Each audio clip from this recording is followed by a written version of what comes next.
లేదా మీకు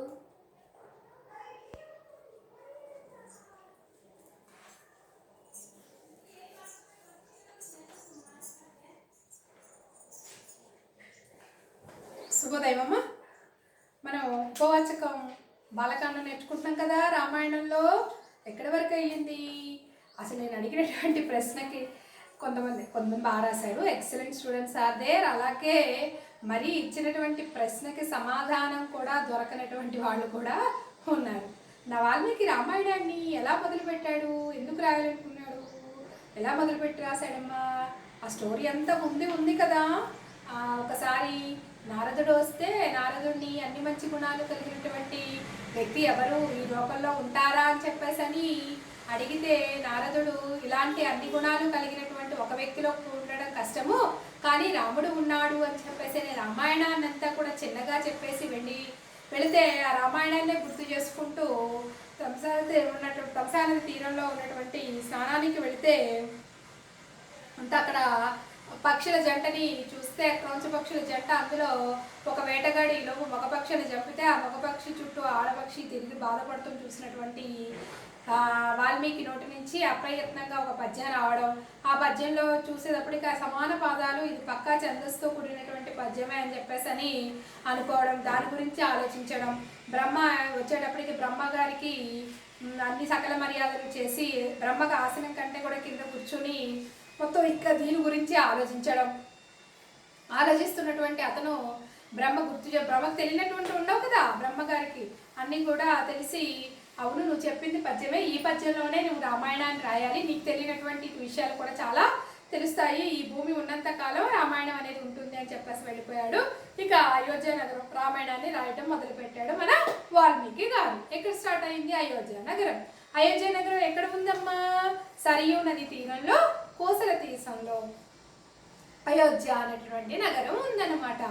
అయోధ్య అంటే ఏంటి మీనింగు? యోధులకు జయించడం సఖ్యం కానిది అని చెప్పేశాడు. అది పరిపాలిస్తున్నటువంటి మనువు దీన్ని నిర్మించాడు. ఎవరు నిర్మించారు? మనువు. ఇంతకీ దీన్ని ఎవరు పరిపాలిస్తున్నారు? దశరథ మహారాజు. దశరథ మహారాజు దేవతల పక్షాన రాక్షసులపై చాలాసార్లు యుద్ధానికి వెళ్ళినటువంటి వాడు, పైగా ధర్మపరాయణుడు, ప్రజల్ని కన్నబిడ్డల వల్లే చూసుకునేటటువంటి వాడు, అన్ని మంచి గుణాలు ఉన్నాయి. కానీ అతనికి ఉన్న ప్రాబ్లం ఏంటి? పిల్లలు లేకపోవడం అనమాట. దాంతో మంత్రులు ఎవరు అతనికి? మంత్రులు ఎవరు? సుమంత్రుడు.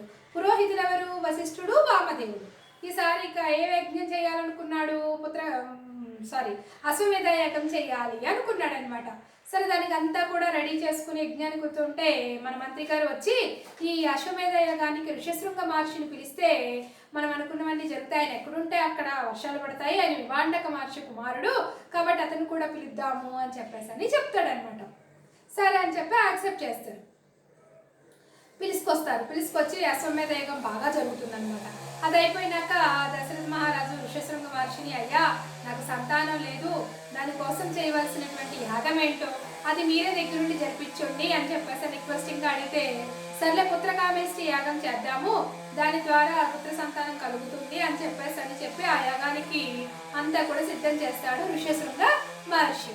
దీనికి ఆ తాంబూలం తీసుకుని దీవెనలు ఇవ్వడానికి సకల దేవతలు వస్తారనమాట. అప్పుడు బ్రహ్మగారి ముందు మిగిలిన దేవతలందరూ కూడా మొత్తుకుంటారు, నాయనా నువ్వు ఇచ్చినటువంటి వరం చేత రావణాసురుడు మమ్మల్ని కన్ను మిన్ను గానక నానా రకాల బాధలు పడుతున్నారు, చివరికి సముద్రము గాలి కూడా తమ యొక్క సూర్యుడు చంద్రుడు వీళ్ళందరూ కూడా తమ యొక్క గమనాన్ని మర్చిపోతూ ఉన్నారు, ఏం చేయలేని పరిస్థితిలో ఉన్నాము, దయచేసి మీరు ఇచ్చినటువంటి దానికి ఏంటి సొల్యూషన్ ఏంటో మీరే చెప్పండి అంటే బ్రహ్మగారు చెప్తారనమాట. అతను అందరి మానవుల చేతిలో తప్ప ఎవరి చేతిలో చావు ఉండకూడదని చెప్పేసి అని కోరుకున్నాడు. మానవులు అంటే అతనికి చీప్ అనమాట, కాబట్టి అతనికి చావు మనుషుల చేతుల్లోనే ఉంది అని చెప్పేసి చెప్తాడు. ఈలోపు మహావిష్ణువు వస్తాడు. అక్కడికి మహావిష్ణువుని కూడా అందరూ పూజించి, అయ్యా బాబు ఈ రావణాసురుని భరించాలి, చంపేయాలి అంటే నువ్వే కరెక్టు, నువ్వు ఈ దశరథ మహారాజుకి నలుగురు కుమారులాగా జన్మించి రావణాసురుని అంతమొందించాలి ఆయన అని చెప్పేసి దేవతలందరూ అడిగితే పాపం అందరికీ కోరికలు తీరుస్తాడు కదా, సరే అని ఇచ్చాడు. ఈలోపు యజ్ఞం నడుస్తూ ఉండగా యజ్ఞగుండంలో నుంచి బ్రహ్మ పంపగా ఒక దివ్య పురుషుడు వస్తాడు. అతని చేతిలో బంగారపు కిండిలో వెండి మూత ఉన్నటువంటి పాయసం ఉందన్నమాట. ఆ పాయసం ఆరోగ్యము, ఐశ్వర్యము, ఎస్పెషల్లీ పిల్లల్ని ఇస్తుంది అని చెప్తే సంతోషంగా దశరథ మహారాజు తన భార్యలకు ఇవ్వనగానే కరెక్ట్గా చైత్రశుద్ధ నవమి నాడు రాముడు పుడితే చైత్రశుద్ధ దశమి నాడు భరతుడు శత్రుఘ్నుడు పుడతాడు. రాముడు తల్లి ఎవరు? కౌసల్య. లక్ష్మణుడు తల్లి ఎవరు? సుమిత్ర. సుమిత్రకి ఎవరెవరు పిల్లలు? లక్ష్మణుడు, శత్రుఘ్నుడు. భరతుడు ఎవరు? కైకేయి కుమారుడు. రామలక్ష్మణులు ఒకలాగా కలిసి ఉంటే భరత శత్రుఘ్నులు ఒకలాగా ఉంటారు. గుర్తుపెట్టుకోండి, ఎవరి తల్లి పేర్లు వాళ్ళకే రాయాలమ్మ. ఇక్కడ మీరు చేసే కన్ఫ్యూజన్ అన్నీ అయ్యాయి అనమాట. అర్థమవుతుందా? సరే, ఇక వీళ్ళు చక్కగా రోజు రోజుకి పెరుగుతుంటారు. పిల్లలకు వివాహం చేయాలని నిశ్చయించుకుంటాడు దశరథ మహారాజు. మీటింగ్ అరేంజ్ చేసే టైంలో సృష్టిని ప్రతిష్ఠ చేయగల ఎవరు వస్తారు? విశ్వామిత్ర మహర్షి వస్తాడు అనమాట. విశ్వామిత్ర మహర్షి రాగానే ఆయనకి సాగరంగా ఆహ్వానించి ఆ సకల మర్యాదలు చేసి, ఇంతకు మీరు వచ్చిన పని ఏంటి, ఏ పనైనా నేను చక్కగా చేస్తాను అనగానే మెచ్చుకుంటాడు విశ్వామిత్రుడు. ఇది నిన్నటి వరకు జరిగినటువంటి స్టోరీ అనమాట. కంటిన్యూ. విశ్వామిత్రుడు దశరథునితో తాను వచ్చిన పనిని తెలుపుతానన్నాడు. దాన్ని ఆచరించుకో, నేను వచ్చిన పని చెప్తానయ్యా, దాన్ని తప్పకుండా నెరవేర్చు అంటాడు. ఆడిన మాట తప్పవద్దు అన్నాడు. నేను తీరా చెప్పినాక నేను చెయ్యను అని మాత్రం అనకు అని చెప్తాడనమాట. అసలు విషయం చెప్పాడు. ఓ రాజా, నేను ఒక యజ్ఞాన్ని సంకల్పించాను, నేను ఒక యజ్ఞాన్ని చేస్తున్నాను. కానీ మారీచ సుబాహులనే రాక్షసులు ఆ యజ్ఞానికి విఘ్నాలు కలిగిస్తున్నారు. నేను చేసే యజ్ఞానికి మారీచుడు, సుబాహుడు అనే రాక్షసులు వచ్చి ఆ యజ్ఞం అంతా కూడా నాశనం చేస్తున్నారు. వారిని కోపించడానికి, శపించడానికి శక్తి ఉన్నా యజ్ఞ దీక్షలో ఉన్నాను కాబట్టి అది నాకు తగని పని. నేను వాళ్ళు ఏదైనా చేయగలను, ఎందుకంటే అన్ని పవర్స్ ఉన్నాయి విశ్వామిత్రుడికి. కాకపోతే యజ్ఞ దీక్షలో ఉన్నాను కదా, ఇలాంటి టైంలో అలాంటి పనులు నేను చేయకూడదు. ఉచితానుచితాలు గ్రహించకుండా శక్తిని దుర్వినియోగపరచకూడదు. మంచి చెడు ఆలోచించకుండా మనకున్నటువంటి పవర్ని అనవసరంగా ఉపయోగించకూడదు అనమాట. అందుకు సత్య పరాక్రముడు సూర్యుడు అయిన శ్రీరాముణ్ణి 10 దినాల పాటు నా వెంట పంపు. అతడే ఆ రాక్షసులను చంపగల సమర్థుడు. నా వెంట వచ్చి యాగ సంరక్షణ చేయడం వల్ల శ్రీరామునికి అనేక శ్రేయస్సులు కలుగుతాయి. శ్రీరాముని పరాక్రమం ఎలాంటిదో నాకు బాగా తెలుసు. నాకే కాదు, వశిష్ఠుల వారికి, వామదేవాది మహర్షులకు తెలుసు. వారంతా అంగీకరించిన తరువాతే రాముని నాతో పంపమని అన్నాడు. అందుకే సూర్యుడు పరాక్రమవంతుడు అయినటువంటి రాముడిని ఒక 10 days నాతో పంపించామనుకో, అతడు రాక్షసుని చంపేస్తాడు. నాతో పాటు రావడం వల్ల ఇంకా చాలా అనేక రకాల ప్రయోజనాలు కూడా రాముడికి చేకూరుతాయి. ఎందుకంటే అతని టాలెంట్ ఏంటో నాకు బాగా తెలుసు. కాకపోతే నీకు ఒకవేళ డౌట్ ఉంటే వశిష్ఠుల్ని, వామదేవుని, మీ పురోహితుని అడిగి వాళ్ళు ఓకే అన్నాకే నాతో పాటు రాముడిని పంపించు అని చెప్పేసి విశ్వామిత్రుడు దశరథ మహారాజుని అడుగుతాడు. ఆ మాటలు వింటుంటే దశరథుని గుండెల్లో రాయపడ్డది. ఒక్కసారి గుండె గుబేలు అంది. అప్పటికి విద్యలు ఇంకా యుద్ధానికి వెళ్ళలేదు కదా రాముడు, ఓన్లీ విద్యను నేర్చుకుని ఉన్నాడు. అలాంటిది రాక్షసుని చంపడానికి అప్పటికి ఎవరికైనా తండ్రికి అనేవాడు గుండె పాటు, పైగా ఇష్టం కదా, లేక కలిగిన సంతానం అయ్యే. చేతులు జోడించి, మహర్షి, నా రాముడు 16 ఏళ్ళు కూడా నిండనివాడు. ధనుర్విద్య ఇంకా పూర్తిగా కాలేదు. విద్య విషయాలలో తగినంత పరిచయం లేనివాడు. కనుక దయచేసి నా రాముణ్ణి కోరకండి.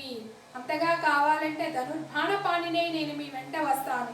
మీ యోగాన్ని సంరక్షించే బాధ్యత నాది. ఇవన్నీ ఎట్లా ఉన్నా రాముడిని వదిలి నేను ఒక్క క్షణమైనా బతకలేను.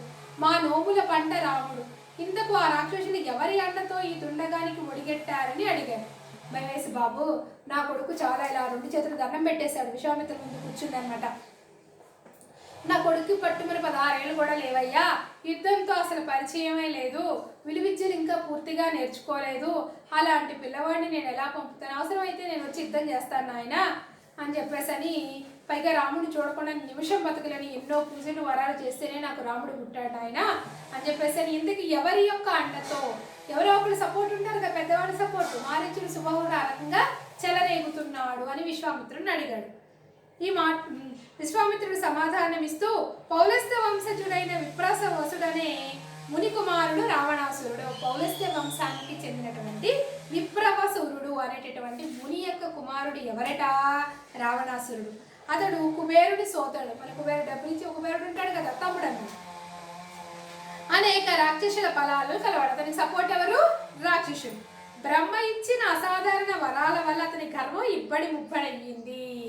బ్రహ్మ దగ్గర ఏ వరం కోరుకున్నాడు మనం స్టార్టింగ్ లో విన్నాం కదా, మనుషుడి చేతుల్లో తప్ప ఎవరి చేతుల్లో నాకు చావు అనేది ఉండకూడదు అని అనుకున్నాడు కదా. దాని చేత ఆయన ఇష్టం వచ్చినట్టు చేసేస్తున్నాడు అని చెప్పేసాను. ముల్లోకాలను అల్లకల్లోలం చేస్తున్నాడు, 3 లోకాలను కూడా భయపెట్టేస్తున్నాడు. అటువంటి వాడికి యజ్ఞం భగ్నం చేయడం అనేది అల్పంగా దోష. అటువంటి వాడు డైరెక్ట్గా ఇలాంటి చిన్న చిన్న పనులకి ఎంటర్ అవ్వడం అనమాట. అందుకే ఇటువంటి పనులలో పాల్గొనడు, డైరెక్ట్గా ఎంట్రీ అవ్వడు. మారీచ సుబాహులు ఇతని చేత ప్రేరితులై యజ్ఞాలకు విఘ్నాలు కలిగిస్తున్నారు అనగానే దశరథుడు మరింత భయపడ్డాడు. రావణాసుడు డైరెక్ట్ ఎంట్రీ ఇవ్వడు, కానీ ఇతని అండసప్ చూసుకుని మారీచ సుబాహులు చిన్న చిన్ని పనులకి వాళ్ళని పంపిస్తూ ఉంటాడు. వాళ్ళు వచ్చి ఇవన్నీ కూడా నాశనం చేస్తూ ఉంటారు అని చెప్పి విశ్వామిత్రుడు దశరథ మహారాజుకి చెప్తారు. ఇకంతే ఉండక్కడ రావణాసుడు పేరెత్తగానే దశరథుడి గుండె ఆగిపోయిందనమాట. యుద్ధంలో యమునితో సమానులైన వారిని ఎదుర్కోవడానికి నా చిన్ని పాపని పంపను, నేను కూడా యుద్ధ విషయంలో ఆసక్తి ఉందని పలికాడు. అమ్మో, ఆ రావణాసుడితో యుద్ధమా? యముడితో సమానం వాడితో నేను పొరపాటున నా పిల్లవాడిని పంపును, పైగా నేను కూడా రాను అని చేతులెత్తేశాడు అనమాట. ఇచ్చిన మాట మర్చిపోయాడు. దశరథుని మాటలకి విశ్వామిత్రుడు అగ్గి మీద గుగ్గురమైనాడు. మా విశ్వామిత్రుడు మనసు కదా, కోపం వచ్చింది. ఉన్న సీట్లో నుంచి పడక్కన ఒక సీరియస్గా వేసేసాడు. ఇచ్చిన మాట తప్పడం నీ ఇంటా వంట లేదు, నీ వందుకు సిద్ధపడితే రక్తహస్తాలతో తిరిగి వెళతాను, మీరు సుఖంగా ఉండండి అన్నాడు విశ్వామిత్రుడు. ఇచ్చిన మాట తప్పడం అనేది సూర్యవంశంలో ఇంత మట్టికి జరగలేదు. నువ్వు ఇలా అయితే నేను ఖాళీ చేతులతో వెళ్తాను, మీ ఇష్టం, మీరే హ్యాపీగా ఉండండి అనేసి సీరియస్గా వేశాడనమాట. మరి పరిస్థితి తీవ్రతని గమనించాడు వశిష్ఠ మహర్షి. అమ్మో, విశ్వామిత్రుడి చేతుల్లో పడితే అంటే నాయన నువ్వు కాస్త తగ్గు అని దశరథ మహారాజు దగ్గరికి వచ్చాడు. ఇచ్చిన మాట నిలబెట్టుకోమని దశరథునికి హితవు పలికాడు. రాముడిని పంపినంత మాత్రాన్ని ఏమీ కాదు, అంతా మంచి జరుగుతుంది. ఎవరి వెంట పంపిస్తున్నావు? డైరెక్ట్ ఆ విశ్వామిత్రుడి వెంట కదా, నో ప్రాబ్లం, హ్యాపీగా పంపించు అని చెప్పాడు. మాట నిలబెట్టుకోని వాడికి ధర్మకార్యాలు ఆచరించిన ఫలం నశిస్తుందని హెచ్చరింది. ఇప్పుడు దాకా నువ్వు చేసినటువంటి ధర్మకార్యాలు ఏవైతే ఉన్నాయో అవన్నీ కూడా పూర్తిగా పోతాయి. మాట ఇచ్చిన మాట నిలబెట్టుకో. స్టార్టింగే చెప్పాడు కదా, మాట ఇచ్చేశాడు కదా, ఇచ్చిన మాట నిలబెట్టుకోవాలి. వివిధాస్త్ర ప్రయోగ దక్షుడైన విశ్వామిత్రుడి వెంట రాముణ్ణి పంపడంలో సంశయానికి తాముండకూడదని అన్ని రకాల అస్త్రాలు విద్యలు తెలిసినటువంటి వ్యక్తి ఆ విశ్వామిత్రుడు. అతని వెనకాల పిల్లల్ని పంపడానికి భయం ఏంటయ్యా, హ్యాపీగా పంపించచ్చు, సంశయం అనేది ఉండకూడదు. రాముడిని పంపితే మేలు జరుగుతుందని శుతిమెత్తగా సూచన. ఇంకా నీకు ప్లస్ పాయింట్సే ఉంటాయి తప్ప మైనస్ అనేది ఉండదు, కాబట్టి హ్యాపీగా రాముడిని విశ్వామిత్రుడి వెనకాల పంపించు అని వశిష్ఠుడు చెప్తాడనమాట. వశిష్ఠుని హితవచనాలకు దశరథుడు తలొగ్గాడు. రామలక్ష్మణుల్ని పిలిపించాడు. కౌసల్యతో కలిసి ఆశీర్వదించాడు. ప్రశాంతమైన మనస్సుతో విశ్వామిత్రుడికి అప్పగించాడు. అమ్మయ్య, డైరెక్ట్ అతను వశిష్ఠ మహర్షి కులగురువే చెప్పాడు కదా, అమ్మయ్య అనుకున్నాడు. హ్యాపీగా రాముడిని పంపడానికి రెడీ అయిపోయాడు. ఆశీర్వదించి మరి పంపించాడు. విశ్వామిత్రుడి వెంట ధనుర్ధారి అయి రాముడు నడుస్తున్నాడు, లక్ష్మణుడు నడుస్తున్నాడు. అన్ననకాల వెళ్తూ ఉంటాడు కదా లక్ష్మణుడు, అందుకని రాముడి వెనక వాళ్ళ లక్ష్మణుడు వెళ్తున్నాడు ధనుర్ధారి అంటే బాణాలు పట్టుకుని. సరియూ నది తీరం వెంబడి చాలా దూరం ప్రయాణించారు ముగ్గురు. తర్వాత రామలక్ష్మణులకు బల అతి బల విద్యలు ఉపయోగించారు. కొంత దూరం చాలా చాలా చోళా నది వెంట అలా నడుస్తూ ఉన్నారు. కొంతసేపటికి రెస్ట్ తీసుకుంటూ బల అతి బల అనేటటువంటి విద్యలు ఈ రామలక్ష్మణులకి నేర్పించాడు అనమాట. వీటి ప్రభావం వల్ల ఏంటంట, అలసట ఆకలి దప్పులు ఉండవు. ఎంత పని చేసినా అలసట రాదు, ఆకలి దాహం అనేది ఉండదు అనమాట ఆ విద్యను నేర్చుకుంటే. రూపకాంతులు తగ్గవు. అలా అని మనం ఓ పూట నిద్ర లేకపోతే మొహం అంతా వాడిపోతుంది కదా, అలా అని వాళ్ళకి తిండి లేకపోయినా నిద్ర లేకపోయినా వాళ్ళ ఫేస్లో ఎటువంటి గ్లో అనేది చేంజ్ అవ్వదు అనమాట, అంతే చక్కగా ఉంటారు. నిద్రలో ఉన్న ఏమరపాటుతో ఉన్న రాక్షసులు ఏమీ చేయలేరు. పైగా ఆ మంత్రాన్ని జపించుకుని ఆ విద్యను నేర్చుకుని ఉంటే నిద్రలో ఉన్నప్పటికీ కొంచెం ఏదో ఆదమర్చి ఉన్నప్పటికీ కూడా రాక్షసులు వచ్చి వెళ్ళేం కూడా చేయలేరట. ముల్లోకాల్లో ఎదురొట్టి నిలిచేవారు ఉన్నారు. ఆ విద్యలు నేర్చుకోవడం వలన అసలు 3 లోకాల్లో ఎదిరించేటటువంటి వాళ్ళు ఎవరు ఉండరు. అలాంటి విద్యలు నేర్పించాడు అనమాట. అసలు ఎవరికి? విశ్వామిత్రుడు రామలక్ష్మణులకి. రాముడు గురుసేవలో నిమగ్నమయ్యాడు. విశ్వామిత్రుడిని పాదాలు ఎత్తాడు. గురువుగారితో సమానం కదా, చక్కగా అన్ని నేర్పించాడు కదా. పాదాలు విశ్వామిత్రుడు నిద్రపోతుంటే అతని యొక్క పాదాలు చూడండి, సాక్షాత్తు శ్రీ మహావిష్ణువు అవతారం ఇది రామావతారం వచ్చినప్పటికీ కూడా గురువు గారికి సేవలు ఎలా చేశారు. గురుసేవ విశేష ఫలితాన్ని ఇస్తుంది. సరియూ నది తీరంలోనే వాళ్ళు ఆ రాత్రి నిద్రించారు. తెల్లవారుతుంది. విశ్వామిత్రుడు రామలక్ష్మణులకు మేల్కొలుపు పలికాడు. కౌసల్య సుప్రజ రామపూర్వ సంధ్యా ప్రవర్తతే ఉత్తిష్ట నరకదాసూల కర్తవ్యం దైవమాహికం. కౌసల్యాదేవి సత్సంతానమైన ఓ రామ, తూర్పున ఉషకాంతులు ప్రసరిస్తున్నాయి, నిద్ర లేచి నిత్య కర్మలను ఆచరించమన్నాడు. గురువాక్యం శిరసావహించాడు రాముడు. లక్ష్మణుడితో కలిసి మళ్ళీ ప్రయాణం అలా కదులుతూ ఉంది. సరియు గంగానదుల సంగమ ప్రదేశాన్ని చేరుకున్నాడు. అక్కడ విశేషాలను గురుముఖత తెలుసుకున్నారు. జ్ఞానాన్ని పొందడంలో నిరంతరం అప్రమత్తులై ఉండటం ఉత్తమ విద్యార్థుల లక్షణం. గంగానది తీరంలోకి వెళుతున్నారు కదా సంగమ ప్రదేశానికి. అక్కడ విషయాలన్నీ కూడా చక్కగా గురువుగారు చెప్తూ ఉంటే తెలుసుకుంటూ ఉన్నాడు అనమాట. జ్ఞానాన్ని టాలెంట్ని పెంచుకోవడానికి నిరంతరం కూడా అప్రమత్తులై ఉండాలట ఎవరు? విద్యార్థులు, ఉత్తమ విద్యార్థుల యొక్క లక్షణం కూడా. ప్రయాణం సాగుతున్నది. మలద, కరూస అనే జనపదాలకు చేరుకున్నారు. ఎక్కడికి వచ్చారమ్మా? మలద, కరూస అనేటటువంటి ఊర్లకి. ఇంద్రుని అనుగ్రహ విశేషం చేత ఈ ప్రాంతాలు ధనధాన్యాల సమృద్ధిని కలిగి ఉండేవి. ఇంద్రుని యొక్క వరం వల్ల ఆ ప్రాంతం అంతా కూడా చక్కగా డబ్బులతోనూ పంటలతోనూ హ్యాపీగా ఉండేది. కానీ తాటక అనే యక్షిని ఈ ప్రాంతాలకు వచ్చి విధ్వంసాన్ని సృష్టించింది. ఒక రాక్షసి అన్నమాట. తాటకి వచ్చేసి ఆ ప్రాంతం అంతా కూడా నాశనం చేసేసింది. పుట్టుకతోనే 1000 ఏనుగుల బలం కలిగిన ఈమెని ఎవరూ ఎదిరించలేకపోతున్నారు. బలం ఎంతంట? 1000 ఏనుగులు కలిపితే ఎంత బలం ఉంటుంది? ఈ ఒక్కదానికి అంత బలం ఉందట. అగ్నికి ఆజ్యం తోడైనట్లు ఈమెతో పాటు ఈమె కుమారుడు మారీచుడు విరుచుకుపడుతూ ఈ జనపదాలను అతలాకుతలం చేస్తున్నాడు. ఈమె ఇంత బలం ఉండి ఈమె తోడు ఆ మారీచుడు కూడా వచ్చి మొత్తం ఈ 2 ఊళ్ళని నాశనం చేసి వదిలిపెట్టేశాడట. దుష్టురాలైన తాటకను వధించమని రామునితో అన్నాడు విశ్వామిత్రుడు. చెడ్డదైనటువంటి ఆ తాటకి రాక్షసిని చంపేసేయి అని చెప్పేసి అన్నాడు. ఒక్క క్షణం రాముడు మౌనముద్ర దాల్చాడు. గురువుగారు చెప్పిన రాక్షసుని చంపడానికి ఆలోచించాడు అనమాట. రాముని భావం గ్రహించాడు విశ్వామిత్రుడు. ఎందుకు ఆలోచిస్తున్నాడు? ఎందుకంటే విశ్వామిత్రుడికి తెలియనట్టు ఉన్నావు కదా, ఏదో ఆలోచిస్తున్నాడు. ఎందుకు ఆలోచిస్తున్నాడు అనేటువంటి విషయాన్ని తెలుసుకున్నాడు. స్త్రీని ఎలా చంపాలనే సంశయం వద్దు. అసలు ఎందుకు ఆలోచించాడు రాముడు? తాటికి అనేది స్త్రీ కదా, ఆడవాళ్ళని చంపకూడదు కదా అని ఆలోచించాడు అనమాట. అసలు ఆలోచించి మాకు అధర్మపరాయణ అయిన తాటకును చంపితే దోషం రాదని కర్తవ్యం ఉపదేశింది. ఆమె చేసే ఎన్ని దరిద్ర పనులే, మొత్తం జనాలంతా నాశనం చేస్తున్నారు. అలాంటి వాళ్ళని చంపడంలో ఏ ప్రాబ్లం లేదు, హ్యాపీగా చంపేసాయి అని చెప్పేసి ఎలా చంపాలో చెప్పాడనమాట. వెంటనే రాముడు దృఢనిశ్చయుడే అంజలి ఘటించాడు. సరే గురువుగారు చెప్పారు కదా, ఇక నమస్కారం చేశాడు. మీరు చెప్పినట్లుగానే నడుచుకోమని మా నాన్నగారు నన్ను ఆదేశించారు. గురువుగారు ఏం చెప్తే ఆ బాటలోనే వెళ్ళు నాయన అని చెప్పారు మా నాన్న. వారి ఆజ్ఞ నాకు శిరోధార్యమని పితృవాక్య పరిపాలన ఆసక్తిని చాటాడు. మా తండ్రి గారు ఏం చెప్తే నేను దాన్ని శిరసావహిస్తాను, కాబట్టి మీరు చెప్పినట్లే నేను చేస్తాను అని చెప్పేసి తండ్రి మాట జవదాటని వాడు అనేటటువంటి దాన్ని నిరూపించాడనమాట. అలాగే గురువు ఆజ్ఞను పాటించడం శిష్యునిగా తన కర్తవ్యం అని భావించి తాటక వదకు ఉద్యుక్తుడైన రెడీ అయిపోయాడనమాట. వికృత ఆకారంలో విరుచుకుపడుతున్న తాటక చేతులను తన నిశిత బాణాలతో ఖండించాడు రాముడు. ఫస్ట్ ఏం తీసాడు? చేతులు నరికేశాడు అనమాట. చేతులు బాణాలతో కొట్టేశాడు.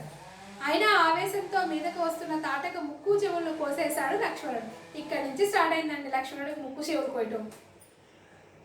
తాటక ఆవేశం రెండింతలైంది. చాలా కోపం వచ్చేసింది. తాను కనపడకుండా వాళ్లపై రాళ్ల వాన కురిపిస్తుంది. మనిషి రాక్షసి అయితే కనిపించట్లా, కనపడకుండా వీళ్ళపై ఏం కురిపిస్తుంది? రాళ్ల వాన. ఇప్పుడు వర్షం చినుకులు పడతాయి కదా, ఆ ప్లేస్లో ఏం పడతాయి? రాళ్ళు పడతాయి అన్నమాట. ఇదంతా గమనిస్తున్నాడు విశ్వామిత్రుడు. అబ్జర్వ్ చేస్తూనే ఉన్నాడు. సంధ్యాకాలం సమీపిస్తుంది. ఈ లోపే తాటకన పరలోకానికి పంపమని పురమాయించాడు. చీకటి పడుతుంది, ఈ లోపే తాటకని చంపేసేయి అన్నాడు. ఎందుకలా? అసుర సంధ్య కాలంలో రాక్షసులు మహాబలాన్ని పొందుతారు. చీకటి పడే ముందు రాక్షసులకి బలం ఎక్కువ ఉంటుందన్నమాట. ఈలో ఎదుర్కోవడం కష్టం. ఇక ఏమాత్రం ఆలస్యం చేయకుండా రాముడు శబ్దవేది బాణ ప్రయోగం చేశాడు. మొత్తం మీద గురువుగారు చెప్పారు కదా, శబ్దవేది అనేటటువంటి అస్త్రాన్ని ప్రయోగించాడు. క్షణకాలంలో తాటక నేలపై పడి ప్రాణాలను వదిలింది. మొత్తం మీద తాటకి చనిపోయింది. తాటక వధతో దుష్ట సంహారానికి పూనుకున్నాడు రాముడు. మొట్టమొదటగా ఎవరిని చంపాడు రాముడు? తాటకని. చెడ్డవాళ్ళని చంపడానికి ఇక్కడి నుంచి స్టార్ట్ అయిందనమాట. ఇంద్రాది దేవతలు రాముడిని స్తుతించారు. సంతుష్టుడైన విశ్వామిత్ర మహర్షి రామునికి ఎన్నో దివ్యాస్త్రాలను అనుగ్రహించాడు. హ్యాపీగా ఫీల్ అయ్యి ఇంకా చాలా చాలా అస్త్రాలని నేర్పించాడు అనమాట రాముడికి. గురువు అనుగ్రహిస్తే ఇవ్వలేనిది ఏమిటి? శిష్యుడు పొందలేనిది ఏమిటి? రామలక్ష్మణ సహితుడై విశ్వామిత్రుడు సిద్ధాశ్రమం చేరుకున్నాడు. ఈయన యజ్ఞం చేస్తున్నాడు చూడండి, ఆ ప్లేస్కి వచ్చాడు. అదే అతని యజ్ఞభూమి. రామలక్ష్మణులు వినయంగా చేతులు జోడించి గురువు గారిని యజ్ఞ దీక్షను స్వీకరించమని ప్రార్థించారు. మన్నించాడు మహర్షి. అయ్యా, ఇక మేము సపోర్టింగ్గా ఉంటాము, నీకేం ప్రాబ్లం లేదు, మీరు యజ్ఞాన్ని కంటిన్యూ చేసుకోండి అని చెప్పాడు అనమాట. సరే అన్నాడు. మరునాడే యజ్ఞం ప్రారంభమయ్యింది. 6 రోజుల పాటు సాగే ఆ యజ్ఞ విషయంలో అత్యంత జాగరూకులై ఉండమని రామలక్ష్మణులకు సూచించారు మునులు. మొత్తం ఎన్ని డేస్ జరుగుతుందండి యజ్ఞము? 6 డేస్ అనమాట. చాలా పగలు రాత్రి కూడా వాళ్ళు కాపలాగా వస్తూ ఉండాలి అని చెప్పేసి మిగిలిన మునులందరూ కూడా రామలక్ష్మణులకి చెప్పారు. 5 రోజులు అయ్యింది. కంటి మీద కునుకు లేకుండా యజ్ఞాన్ని కాపాడుతున్నారు రామలక్ష్మణులు. మొత్తం 5 డేస్ కంప్లీట్ అయిపోయింది. మొత్తం మీద 6 రోజులు కదా, 6 డేస్ కదా. కర్తవ్యాన్ని నెరవేర్చడంలో ఇంత నిష్ట ఉండాలి. ఏదైనా పని చేస్తున్నాము అంటే అంత పర్ఫెక్ట్గా చేయాలన్నమాట. దాని మీదే కాన్సన్ట్రేషన్ పెట్టి చివరి రోజు ఉన్నట్టుండి ఒక్కసారిగా యజ్ఞకుండ నుండి జ్వాలలు ఎగిసిపడ్డాయి. ఒక్కసారే ఉన్నట్టుండి యజ్ఞంలో నుంచి విపరీతంగా, అప్పటిదాకా యజ్ఞం పోస్తున్నప్పుడు చిన్న మంటే వస్తుంది కదా, ఇలా పోస్తున్నప్పుడు ఒక్కసారి విపరీతమైన మంటలు ఆకాశాన్ని అంతేటండి మంటలు వచ్చేసినాయి అనమాట. అది రాక్షసుల రాకకు సూచన. వచ్చారు. మన ఎవరో మారీచ సుబాహుల యజ్ఞం చెడగొడుతున్నారని చెప్పారు కదా, వచ్చారండి 2 రాక్షసులు. మారీచ సుబాహుల అనుచరులతో వచ్చారు. యజ్ఞవేదిక పరిసరాల రక్తవర్షంతో తడిసి ముద్దయ్యాయి. రాముడు సీతేశువు అనే మానవస్త్రాన్ని మారీచుడి పైకి ప్రయోగించాడు. సీతేశు అనేటటువంటి అస్త్రాన్ని ఒకటి ఉపయోగించి మారీచుడిని కొట్టాడు. దాని దెబ్బకు మారీచుడు 100 యోజనాల దూరం ఎగిరి సముద్రంలో పడిపోయాడు. ఆ బాణం దెబ్బకి అందరూ 100 యోజనాల దూరం వెళ్ళిపోయి చివరికి ఎక్కడ పడ్డాడట? సముద్రంలో పడిపోయాడు. స్పృహ కోల్పోయి గిరిగిరా తిరుగుతూ కొట్టుకుపోతున్నాడు. ఎమ్మైకి వచ్చేసింది. ఆ సముద్రంలో పడి కొట్టుకుపోతూనే ఉన్నాడట మారీచుడు. మరు నిమిషంలో ఆగ్నేయాస్త్రంతో సుబాహుని వక్షస్థలాన్ని వ్రక్కలు చేశాడు. ఇంకొక అస్త్రాన్ని ఉపయోగించి సుబాహుని మొత్తం ఇలా గుండెని ఇలా చీల్చేశాడు అనమాట. వాయువాస్త్రంతో మిగతా రాక్షసుల భరతం పట్టాడు. ఇంకొక అస్త్రాన్ని ఉపయోగించి మిగిలిన రాక్షసుల మళ్ళీ సపోర్టింగ్ ఉంటారు కదా, వాళ్ళందరినీ కూడా చంపేశాడు. రాక్షసుల బాధ తొలగింది. యజ్ఞం నిర్విఘ్నంగా జరిగింది. విశ్వామిత్రుడు సంతోషించాడు. సమర్థులైన శిష్యులు చూసి ఏ గురువు సంతోషించాడు? మొత్తం మీద రాక్షసుల బాధ తీరింది, యజ్ఞము కంప్లీట్ అయింది. విశ్వామిత్రుడు హ్యాపీ, ఫుల్ ఖుషి. ఎవరైనా అంతే, పిల్లలు చెప్పనగానే చక్కగా అన్నీ నేర్చుకుని ఏ రోజుకు ఆ రోజు హోంవర్క్ రాస్తే టీచర్స్ ఆల్సో వెరీ హ్యాపీ. మరునాడు ఉదయాన్నే రామలక్ష్మణులు విశ్వామిత్రుని ఎదుట వినయంతో నిలిచారు. ఇంకా ఏం చేయాలో ఆజ్ఞాపించమన్నాడు. వచ్చిన పని అయిపోయింది కదా, ఇంకేమన్నా పనుందా గురువుగారు, చెప్పండి చేస్తాము అని చెప్పేసి ఎంత రెస్పెక్టబుల్గా అడిగారు. విశ్వామిత్రుడు, ఓ రామ, మిథిలానగర ప్రభువు పరమ ధార్మికుడైన జనక మహారాజు ఒక యజ్ఞాన్ని చేయ సంకల్పించాడు. మనం అక్కడికి వెళదాం. అక్కడ అద్భుతమైన ఒక మహాధనుస్సు ఉంది, నీవు చూడవచ్చునన్నాడు. సంసిద్ధులయ్యారు రామలక్ష్మణులు. మునిని అనుసరిస్తూ మిథిల వైపు ముందుకు సాగుతున్నారు. సరే, మిథిలానగర రాజు జనక మహారాజు ఉన్నాడు. అతను ఒక యజ్ఞాన్ని చేయదలిచాడు, మనం అక్కడికి వెళ్దాము అని చెప్పి అంటే సరే అని చెప్పేసి అని అక్కడ ఒక మహాధనుస్సు, పెద్ద గొప్ప ధనుస్సు ఒకటి ఉంది. ఆ ధనుస్సు అంటే తెలిసి కదా విల్లు, దాన్ని చూడటానికి వెళ్దాము అంటే సరే అని బయలుదేరారు. అడుగులతో మాటలు సాగుతున్నాయి. రాముని కోరిక మేరకు తమ వంశ పుట్టు పూర్వోత్తరాలను వివరించాడు. అడిగాడు, సూర్యవంశం కదా, సూర్యవంశంలో స్టార్టింగ్ ఎవరు, అతని తర్వాత ఎవరు, ఇవన్నీ కొన్ని డీటెయిల్స్ అడుగుతుంటే విశ్వామిత్రుడు చెప్తూ ఉన్నాడు అన్నమాట. ఆ రాత్రి శోణానది తీరంలో విశ్రమించారు. మరునాడు పవిత్ర గంగానదిని దర్శించారు. స్నానాలు ఆచరించి విద్యుత్ ధర్మాలను నెరవేర్చారు. గంగా వృత్తాంతాన్ని వినగోరుతున్నానని వినయంగా అడిగాడు రాముడు. వినిపించాడు విశ్వామిత్రుడు. జిజ్ఞాసువులైన శిష్యులు, విజ్ఞాని అయిన గురువు ఇక జ్ఞాన ప్రసారానికి అడ్డుంటుందా? మొత్తం ఆ రాత్రి నిద్రపోయారు. తెల్లారి గంగానదిలో స్నానం చేస్తూ ఉంటే గంగా యొక్క వృత్తాంతాన్ని, గంగానది ఎక్కడ ఉండేది? శివుని అదే పైన ఆకాశంలో ఉన్నటువంటి గంగని భగీరథుడు తన యజ్ఞం ద్వారా భూలోకాన్ని తీసుకొస్తాడు కదా, వాళ్ళ తాత ముత్తాతలకి మృత్యు కోసం అని చెప్పేసి ఆ స్టోరీ అంతా కూడా చక్కగా వివరిస్తాడు అనమాట. అర్థమవుతుందా? This is next continue the class childrens. ఇక మీరు రాయాల్సినటువంటి ఆన్సర్ ఒక్కటేనమ్మా, ఒక్కటే. కాకపోతే చూసుకోండి, రాముడు తాటక మారీచ సుబాహులను ఎలా చంపాడు? అర్థమైంది అనుకుంటాను ప్రశ్నను. రాముడు తాటకి మారీచ సుబాహ రాక్షసులను ఎలా చంపాడు? Once again repeat. రాముడు లేదంటే రామలక్ష్మణుడు అనుకోండి. రాముడు తాటకి మారీచ సుబాహులను ఎలా చంపాడు? Write this answer understood childrens? ఓకేనా, ధన్యవాదాలు.